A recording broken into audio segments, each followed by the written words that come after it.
At yun na nga no, mga kabayan, binanatan po ni Senator Mig Subiri. Ito pong naging resulta ng pagpunta po ni Bongbong Marcos sa Amerika. Kung inyo nga maalala, mga kabayan, napababa po ni Bongbong Marcos ng 1%. Yung taripa na dating 20%, mga kabayan, ginawa pong 19% ni Trump. Kapalit po ng 0% na taripa kapag sila po ay magpapasok ng kanilang mga in-import dito sa ating bansa. Mantakin mo, mga kabayan, ang layo po noon, 0%. Tapos yung sa atin, pag pumasok sa kanila, tataksan ng 19%.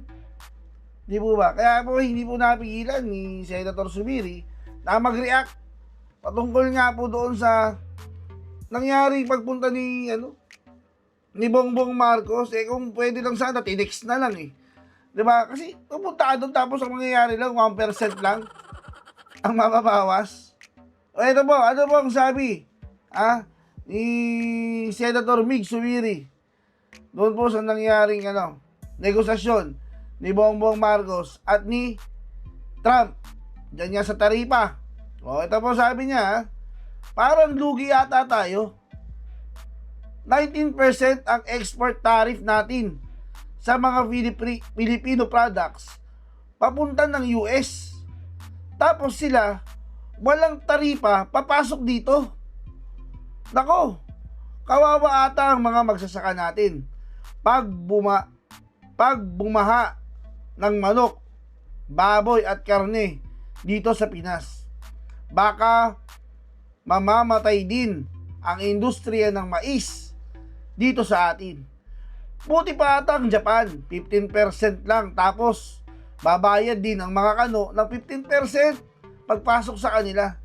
Dapat naman kung tinatrato tayo ng USA bilang treaty ally, di ganun na rin sana sa Japan kung yung nakuha natin mga taripa. Ibig sabihin, mga kabayan, ayon po kay Senator Mig Subiri, kung talagang tinuturing po tayo ng Amerika, nakaalyado po, bakit hindi po tayo gawing hindi po gawing patas yung taripa na ibinigay sa atin?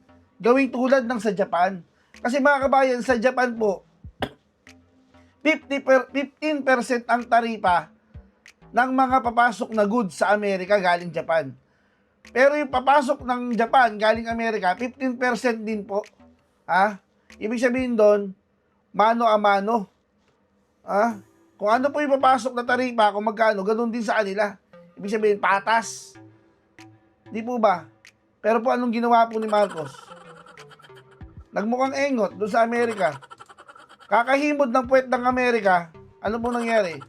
Mukha na naman po tayong tuta. Mukha na naman pong amuyong ang bansa. Nakaalis na po tayo sa ganyang sitwasyon Inalis na po tayo ni Pangulong Duterte sa ganyang mukhang kawawa.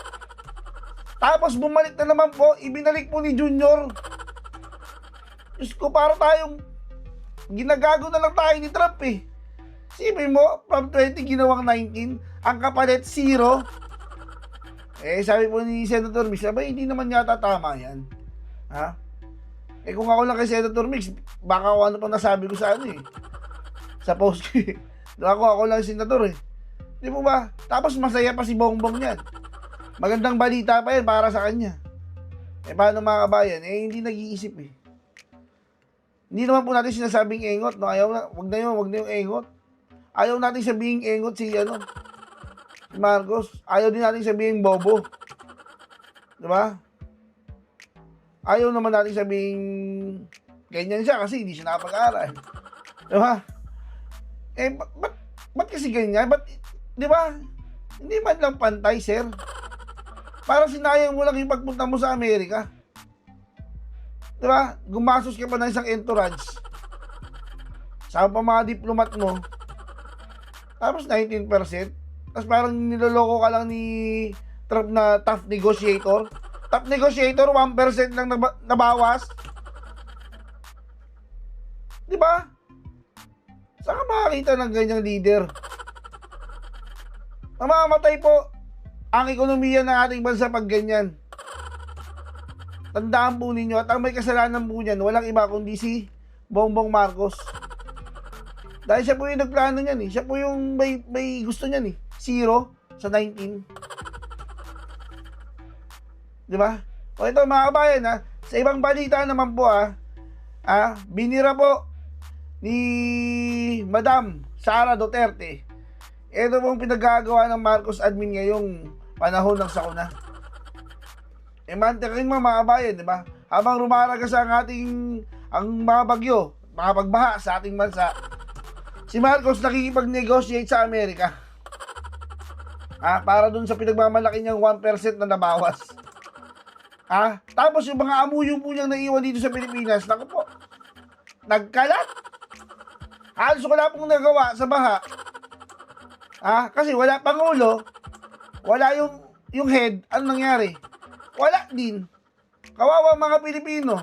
Ito po, panoorin po natin kung ano pong birada dyan ni Madam Sara Duterte. Ito po, pasok po.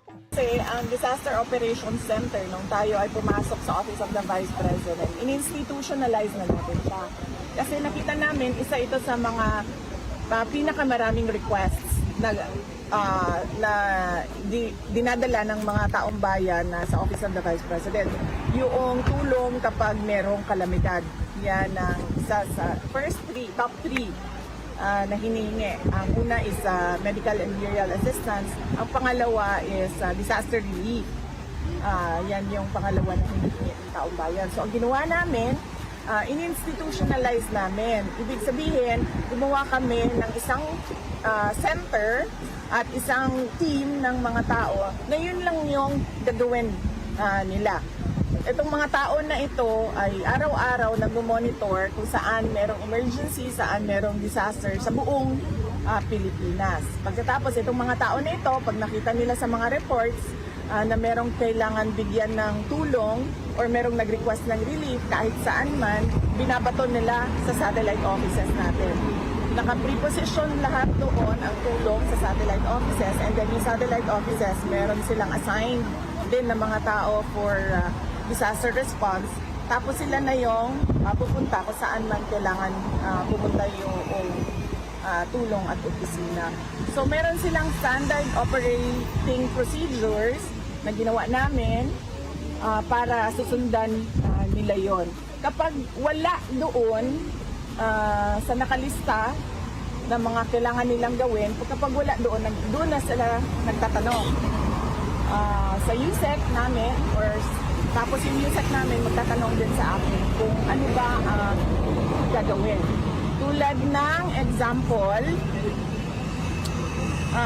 noong isang araw or kahapon ba yon, kung saan lumabas yung mga bus na tumulong sa mga na-stranded sa mga ruta nila.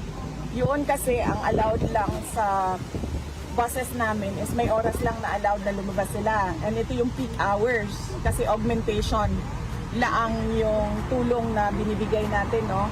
Nag-augment tayo sa peak hours ng mga taong nagbabiyahe.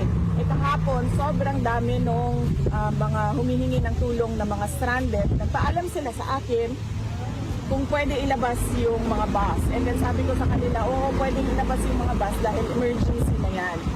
At hindi na natin kailangan magpaalam pa na lalabas yung bus natin, labas doon sa peak hours na allowed mag-fly yung buses. So, ganun yung in-institutionalize namin, tapos merong standard operation procedures. Kung wala doon, nagtatanong sila at nagbibigay ng commander, sagot. Iyan po, malinaw na malinaw. Gumagana, kumbaga automatic na, nakaprogram na yung kanilang disaster response. Alam mo naman na pagkakasya lang nila yung pondong ipinagkatiwala sa kanila ng gobyerno. 'Di ba? Kasi binawasan nga. So, gaya na nasabi ko, parang nasa 6 na lang yung main projects po ng Office of the Vice President, at si Vice President Sara Duterte napakagaling na mayor 'yan, ha. 0 yung utang doon sa Davao City nung namuno po siya. So talagang may kakayanan at alam niya yung kanyang ginagawa, present man siya o hindi sa kanyang opisina or sa Pilipinas man, Master Judea. Tama, partner, ano. At ito kung halimbawa man si Marcos Jr. ay wala sa Amerika ngayon, malaking issue na naman ito sa mga supporter na tango ni Marcos Jr. Anong tango? Tanga tsaka gago. Ay, Sorry, tinanong mo pa kasi. Totoo alam ko yun. kasi sayaw eh. Totoo yun kasi ngayon, nagkataon pareha sila nasa ibang bansa. Pero kung si BP Sara lang ang nandun sa Netherlands at nagkataon yung bagyo sunod-sunod sa Pilipinas, hahanapin na naman si BP Sara Duterte. Pero ngayon, bakit tahimik sila? Nandun yung amo nila na the tough negotiator sa Amerika, partner. So sa akin, eto ganito dapat kasimple ang gagawin mo bilang isang trabahador ng gobyerno. Ilalatag mo lahat ng trabaho mo, gagawin mo ahead of time para kapag dumating yung oras na kailangan mo ang ahensya na yan, ibabato mo na lang ibabato. Hindi yung nasaan na, nandyan na yung bagyo, nakalubog na yung mga tao, mga bahay, magtatanong ka pa, anong gagawin natin? Hindi po pwede yung gano'n. Dapat Tsaka, may plano ka. Alam mo yung natawa ako. Kasi, di ba naglabas ng video si yung taga Malta? Si Gibo. Hindi pala, nirenounce na raw niya. Si Si Gibo. Defense Secretary Gibo Chidoro. Di ba? Ang sabi niya doon, binigyan siya ng utos. Sabi ko, saglit lang, inutusan siya ng presidente na nandun din siya. Di ba? Nandun din siya sa Amerika. So, paano din niya namamayos? Kasi siya yung binigyan ng utos. Pero yun nga, kahapon pinlay natin yung recorded video ni Marcos Jr. kung saan bago daw siya umalis, Yes. abay sinabihan na niya yung lahat ng ahensya ng gobyerno na tumutok nga dito sa disaster response. In fairness, meron naman talagang, kumbaga parang nakaprograma na rin. No? Like kagaya dyan sa DSWD, nakaprograma na yan. Kumbaga parang alam na nila, master na nila yan. Yes. Yung mga disaster response, meron din taga PCG. Kasi tumutulong din yan sila sa mga stranded, may libreng sakay din yan sila. Sa mahabang panahon, kay panahon ni PRRD, tapos meron pa yan sila mga CASES, mga rescuers, at meron pang mga local government, no? So nagfa-function po ito lahat. Minsan nag-overlap na nga yung mga trabaho nila, pero iba't ibang sangay sila po ng gobyerno. Ang problema lang kasi dito na nakikita natin, grabe sila makasingil. Yun lang. Yes. 'Di ba? Na parang ang laki-laki ng tawag nito, napakalaking role. Pero yun pala nagfa-function. Hindi na kailangan. In-emphasize nga ni Attorney Castelo last time, spokesperson ng OVP. Ang nakikita mo sa kanila, walang mukha ng pangalawang pangulo. Office of the Vice President, Bush, yung nakikita. Hindi yung kahit umuulan nagkakabit ng tarpaulin para sa zona. Oo, nagalit tuloy sino ba ang Malacanang, si BBM ba or si BBM partner Bersamin. Oo, common sense na siya tayo niyan. Biruin mo yung picture na yon. Kasi sinare din yun ni Attorney Harry Roque sa Philstar. Biruin mo, mas malaki pa yung mukha niya kaysa dun sa lettering. Correct, Hindi mo alam partner. kung ayan, kuha yan ng Philstar ha. Grabe, Ayan. no? So, common Pero sense. pinahintunan nila yan, yung mga any SONA related na mga activities dahil nga para pagtuunan ng pansin. Biruin mo, panahon na walang pasok sa gobyerno. Pinagtrabaho yung Yung mga nagkakabit. Tsaka partner, common sense na lang. Ilang araw na may bagyo. Ilang linggo na may bagyo. Pero dapat, di ba, paunahin mo muna yung bagyo. Tsaka yung SONA. Na yung SONA, alam naman natin na wala naman laman yan. Walang laman. Bakit? Uy, di mo ba alam? Sa Lunes na yung SONA? Malapit. Kanina ko lang nabasa eh. Sabi ko, Lunes na pala yun? Parang Lunes hindi na? excited yung Pero partner, wala eh. Sino man mag-i-excite niyan? Yung sa third SONA ng mga pinangako niya, hindi naman naramdaman ng madlang people. So, ngayon, hindi na siguro mahalaga yung SONA-SONA eh. Sabi nga nila, di ba, dapat si BP Sara Duterte nandun, no? Nandun, sabi noong tagapagsalita ng Congress, si Princess. Dapat nakikinig, obligasyon daw ni BP Sara. Nasupalpal tuloy siya. Walang obligasyon ng mamamayang Pilipino o kung sino man na pakinggan ang SONA ng presidente. Ang presidente ang may obligasyon na sabihin sa taong bayan kung anong nangyayari sa gobyerno, kung saan napupunta ang pera ng gobyerno, at nasa tao na yun. kung gusto nilang manood o hindi. Pero kung yung pipilitin mo, Oo. bakit ka namimilit? Kung ikaw naman talaga ay isang magaling na presidente, may excite ka Yes. kung ano yung mga nagawa, Oo. gusto mong marinig, at saka meron din kasing sinasabi dyan ng mga plano. Kaya Correct. mas may excite ka, di ba? Pero magaling naman yung presidente ngayon na napababa nga yung taripa mula mga produkto natin. Biruin mo, galing 17% na taripa. Yung lahat ng eksporte, pagdating doon, may 17% na taripa, tax. Oo. Ginawang 20 yan. Oo. Tapos, biruin mo, napababa ni Marcos Jr. sa 19. Palakpakan natin. Ang lupit. The tough negotiator, sabi ni Trump. Walang iya itong si Trump. Parang ino to. Mamaya, pag-usapan O, sige. natin yan, kasi may nagsasabi, yung Pilipinas daw, kawawa sa negosasyon ni Marcos Jr. sa Estados Unidos. Totoo nga ba? Pag-usapan natin yan, mga Yan. kapartners. Pero dito muna tayo. Dahil meron pong inanunsyo ang Armed Forces of the Philippines kahapon na sinimulan na raw gamitin yung mga pasilidad ng EDCA o yung tinatawag na Enhanced Defense Cooperation Agreement bilang staging area para sa mga operasyon sa pagtugon ng kalamidad. Wala pa ako nakikita. Wala pa rin ako partner. Oo. Shots Oo. nga ako. Sige. Para malakas sa dahil nga po dito sa mga pag-ulan. Kasi kahapon din yung dun sa video ni Defense Chief Gibo, sinabi rin niya nagagamit parang magpapaalam pa ba? Bakit? Di ko maintindihan. Nung una ginagamit na tapos magpapaalam.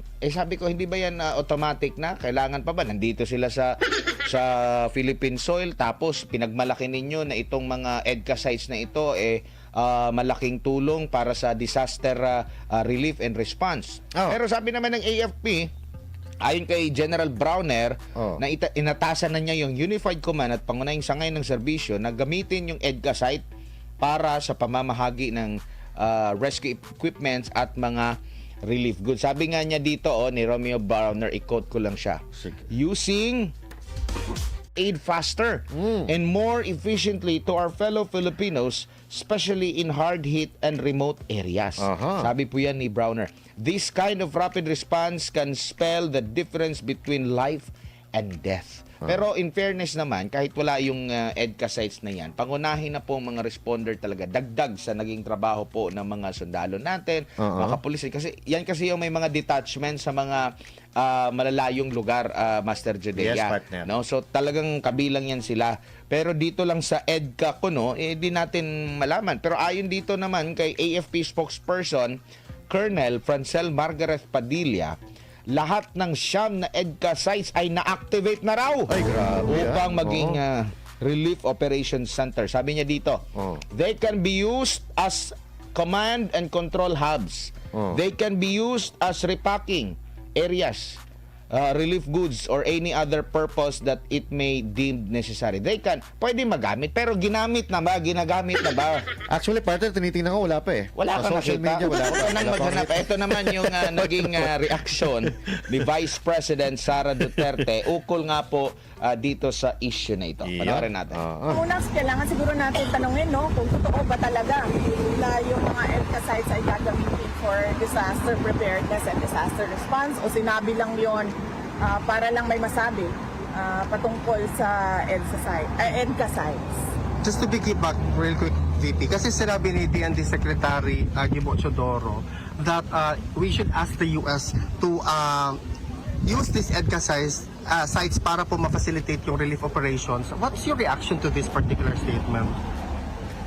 EDCA kasi, it means Enhanced Defense Cooperation Agreements. Nandun yan siya sa, dun tayo sa word na defense, no? Ano ba ang ibig sabihin ng defense doon? Di ba mutual defense? Like depensa sa Pilipinas at depensa sa kung sino man yung ally natin, di ba? Kasi mutual, di ba? So, kung magkaroon ng agreement, iba pa ang agreement sa ilalim, sa loob ng EDCA agreement about disaster preparedness and disaster response, pwede yon. Kasi defense is not just yung defense na kapag merong invasion or merong war, pwede din relief operations in times of emergency.